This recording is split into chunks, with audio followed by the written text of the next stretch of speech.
Assalamualaikum warahmatullahi wabarakatuh. Tantangan sumber daya manusia dalam menghadapi perubahan lingkungan global. Oleh Salma Tasya Tamimi, 190803102035 dari D3 Administrasi Keuangan, mata kuliah Manajemen Sumber Daya Manusia, kelas D. Lalu, apa tantangan sumber daya manusia dalam menghadapi lingkungan global? Mari kita simak. Yang pertama, tantangan ekonomi.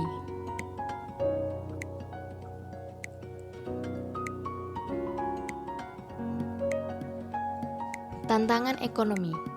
Tanpa dibekali kemampuan dan keunggulan saing yang tinggi, niscaya produk suatu negara, termasuk produk Indonesia, tidak akan mampu menembus pasar internasional.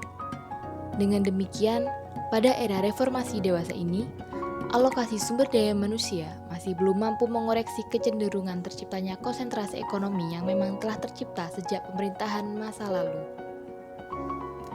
Sementara di sisi lain, Indonesia kekurangan berbagai keahlian untuk mengisi berbagai tuntutan globalisasi. Dengan begitu, seandainya bangsa Indonesia tidak bisa menyesuaikan terhadap berbagai kondisionalitas yang tercipta akibat globalisasi, maka yang akan terjadi adalah adanya gejala menjual diri bangsa dengan hanya mengandalkan sumber daya alam yang tak terolah dan buruh yang murah.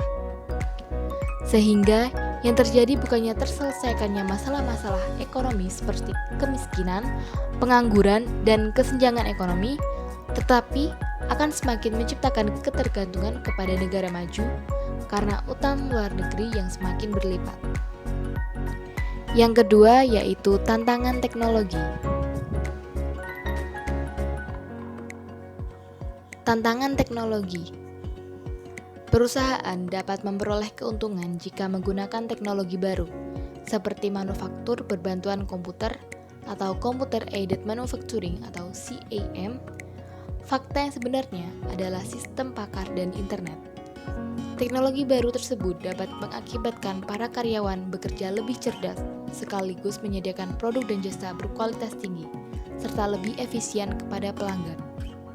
Perusahaan telah menyadari keuntungan terbesar dari teknologi baru dan menggunakan praktik manajemen sumber daya manusia yang mendukung pemanfaatan teknologi untuk menciptakan sistem pekerjaan berkinerja tinggi.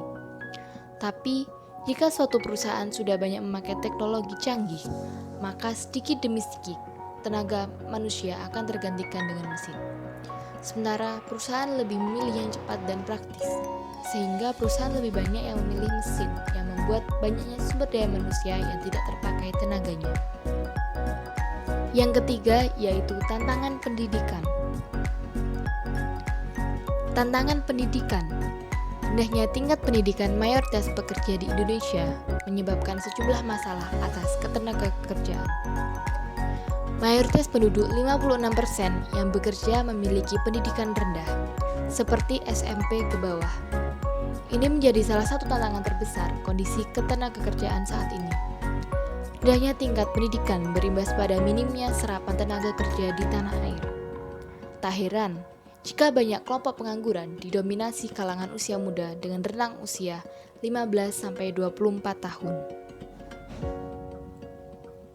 Sekian video dari saya, mohon maaf bila ada salah kata. Terima kasih atas perhatiannya. Wassalamualaikum warahmatullahi wabarakatuh.